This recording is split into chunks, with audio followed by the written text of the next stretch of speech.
Hello student, this is Palladabari, your host, and you are watching Palladabari classes.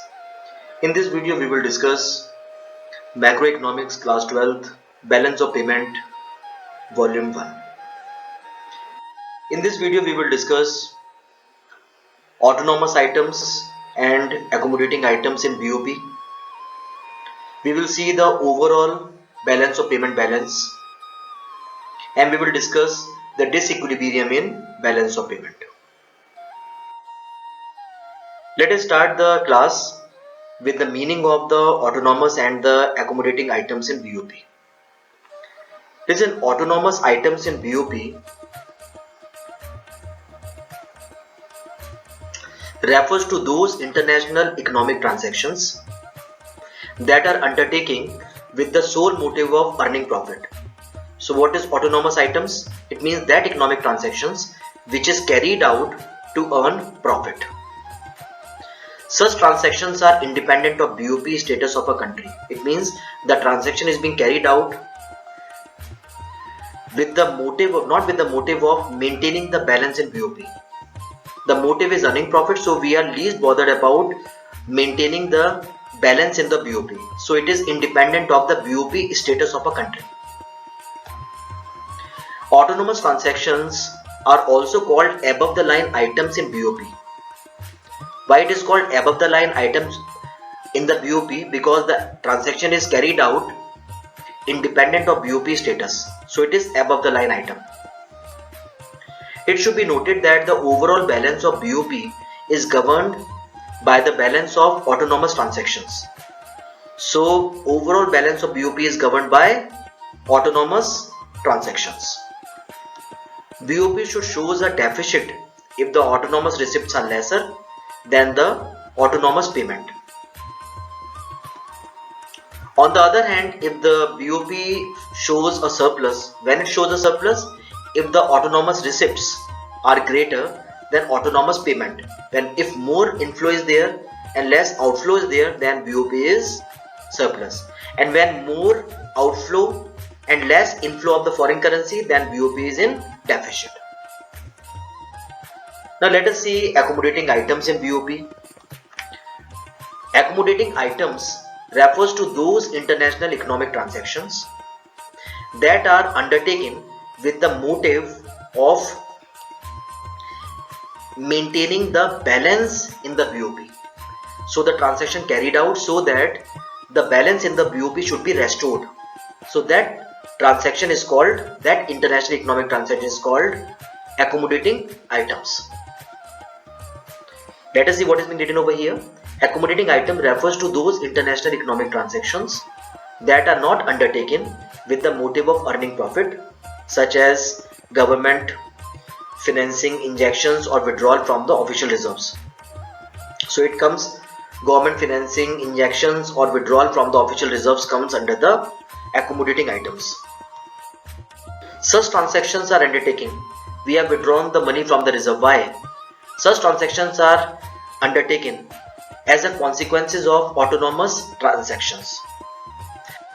Because of the autonomous transactions, there is deficiency in balance of payment. Then this deficiency will be removed by the accommodating items. The question is how? When I say deficiency, it means this deficiency will be removed by withdrawing reserve from the official reserves, by withdrawing foreign currency from the official reserve.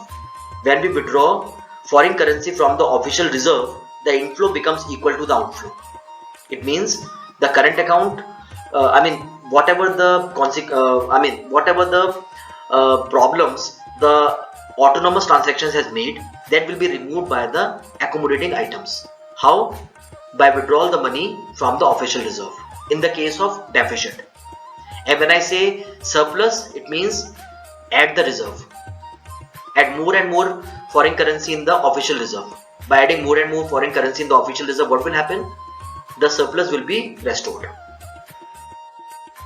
In other words, they are compensating short-term capital transactions. So what are accommodating items? These are the short-term capital transactions. And they are undertaken. Why they are undertaken? To correct the disequilibrium in the autonomous items. Now let us see the overall BOP balance. The overall BOP balance is the aggregate of current account balance and the capital account balance. What it means? It means BOP is equal to current account plus capital account. So the overall balance is the sum total of current account balance and the capital account balance.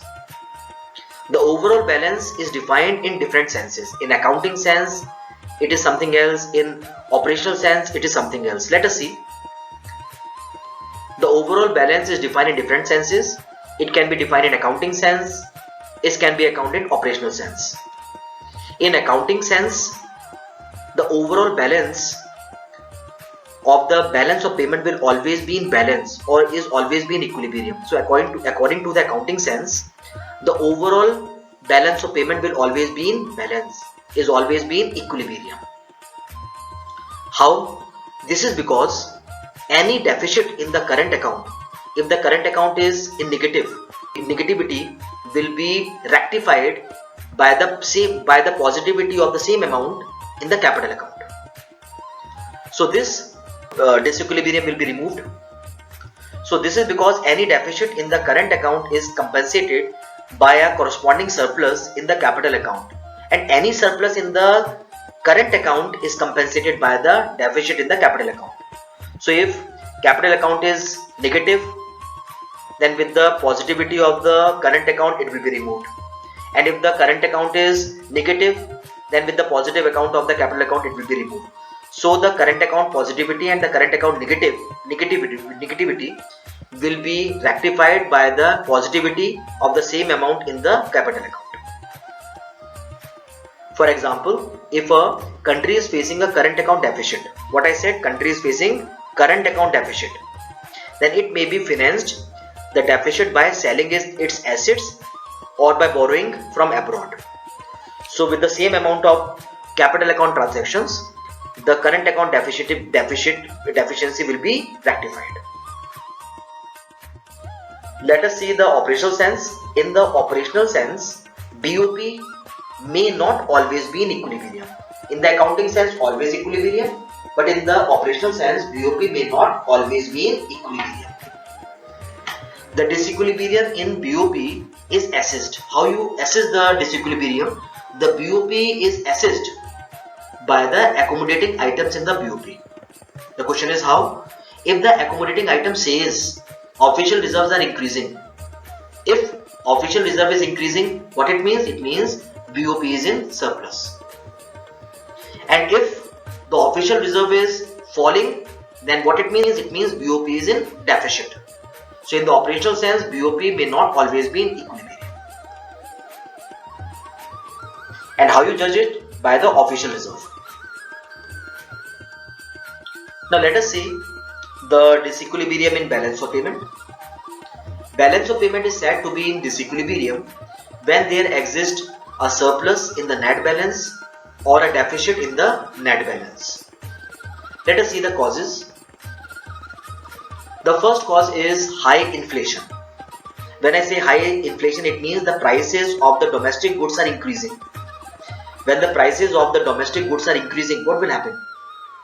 The people will start purchasing the imported product. Example, they start purchasing Chinese product. When the purchase of the Chinese product increase, it means import of the Chinese goods will increase. It means more and more foreign currency will flow outside the country. There will be deficit in the balance of payment. So one of the reasons for the disequilibrium is high inflation. Let us see the second one. Second one is high developmental expenditure. The developing nations have to incur huge expenditure for development purpose. For example, they have to purchase more and more machineries. They have to import the new technologies. Why? Because for the development of the nation, it is mandatory. And by importing technology, by importing machineries, more and more foreign currency will move outside the country. And it will result in deficit in BOP. Third reason is business cycle. And economy, we know that in the economy we witness boom period, we also witness the recession period. And this boom and the recession period is also the reason of the disequilibrium in balance of payment. Example, during the period of economic depression, export will decrease. When the export will decrease, what will happen? BOP is in deficit. And during the depression period, what will happen? So we have seen during the depression period, export decrease, and during the boom period, what happens? Export increase. When export will increase, what will happen? It means balance of payment become surplus. The next is import of services.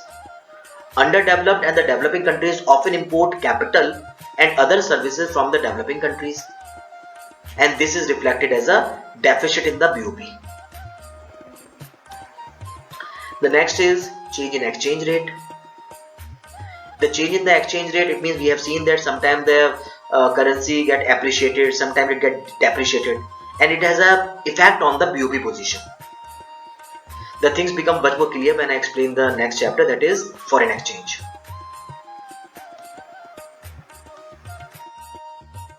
The next is political factors. Political factors such as international relations, government policies regarding investment, etc.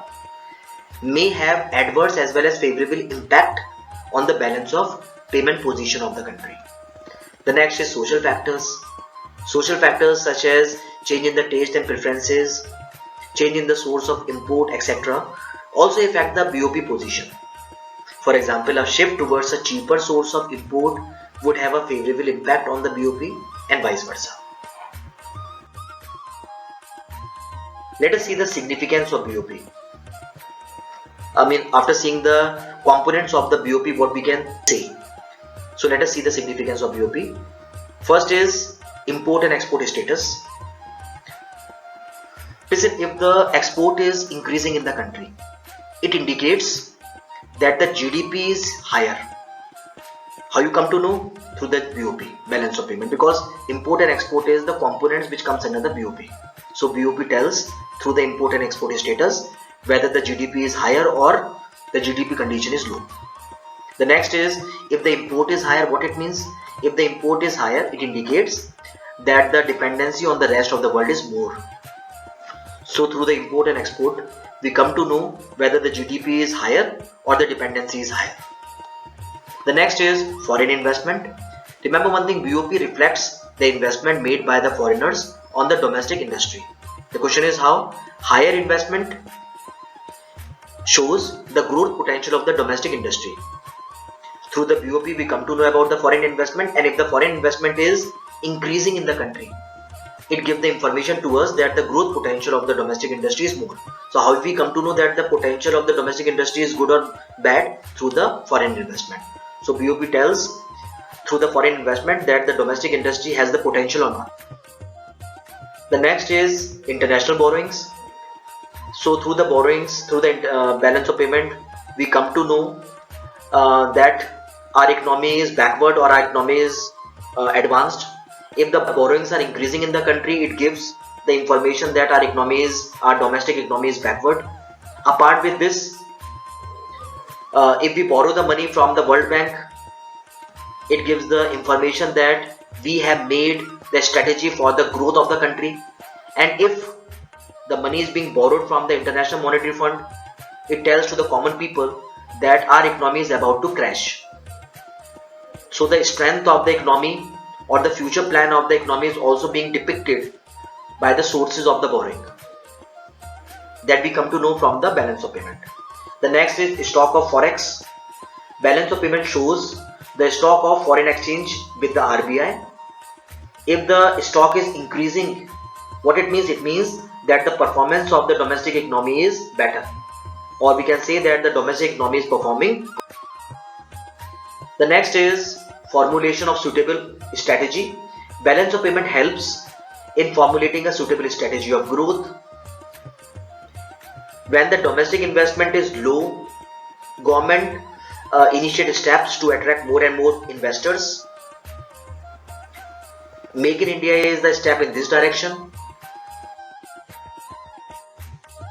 Now let us see the difference. That is also a very important thing. That is difference between autonomous and accommodating items. First is meaning. What is the autonomous items? Those economic transactions which are done for the economic move is called autonomous, whereas economic transactions which are done to cover the deficit or the surplus in BOP, that is called accommodating. Let us see account. Under the autonomous, current and the capital both account is considered. Under the accommodating, only the capital account transaction is considered. Next is relation with BOP. These transactions are independent of the state of the country's BOP. It is related to established BOP. Let us see the other name. The other name of autonomous is above the line and the other name of accommodating is below the line. Now let us see the difference between capital account transactions and the current account transactions. Meaning, listen, the current account refers to those accounting transactions which record import and export of goods, services, unilateral transfer, etc. Whereas capital account records transactions which has an effect on the asset and liability of the government. Let us see the components. Under the current account, 4 components is being considered: visible, invisible, income and unilateral transfer. Whereas under the capital account, 3 components is being considered. First is investment, second is loan and borrowings, and the third one is banking capital transaction. Let us see the last is, that is concept. It means it is a flow concept and it is a stock concept. In short, we can say all the items of flow nature is considered over here and all the items of stock is considered under the capital account. That's all I have in this video. Thanks for watching. God bless you all. Dear subscribers, if you have not subscribed my channel, please subscribe the channel and don't forget to press the bell icon so that whenever I upload the new video, you get the notification.